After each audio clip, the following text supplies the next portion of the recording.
છોટાઉદેપુર તાલુકાના નાલીજ, પીપલીજ અને હરવાંટ ગામે સિંચાઈ યોજના અંતર્ગત તળાવના નવીનીકરણ માટે કામ ચાલી રહ્યું છે, જે કામગીરીની મુલાકાત લઈ અને ધારાસભ્ય રાજેન્દ્રસિંહ રાઠવા અને લોકસભાના સાંસદ જશુભાઈ રાઠવાએ નિરીક્ષણ કર્યું, જેમાં કાર્યપાલક એન્જિનિયર પંચાયત સિંચાઈ વિભાગના અમિત મિશ્રા, નાયબ કાર્યપાલક એન્જિનિયર હરીશ પટેલ, એસઓ પૂર્વલ પટેલ ઉપસ્થિત રહ્યા હતા। મહત્વનું છે કે નાલીજમાં 2.78 કરોડના ખર્ચે કામગીરી ચાલી રહી છે, જ્યારે હરવાટ ગામે 1.32 કરોડના ખર્ચે કામગીરી ચાલી રહી છે। આ સિંચાઈ તળાવથી મોટી અમરોલ અને હરવાટ જેવા લગભગ 400 હેક્ટર ઉપરાંતની જમીનોને આવનારા દિવસોમાં આ તળાવથી સિંચાઈનો લાભ મળવાનો છે। એ જ રીતે નાલીજ પીપલીજમાં સિંચાઈનો લાભ પણ મળવાનો છે।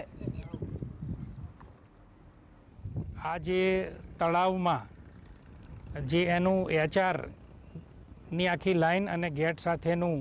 કામ અહીંયા ચાલી રહ્યું છે, લગભગ પૂર્ણતાના આરે છે અને આ સિંચાઈ તળાવથી મોટી અમરોલ, હરવાટ જેવા લગભગ 400 હેક્ટર ઉપરાંતની જમીનોને આવનારા દિવસોમાં અહીંયાથી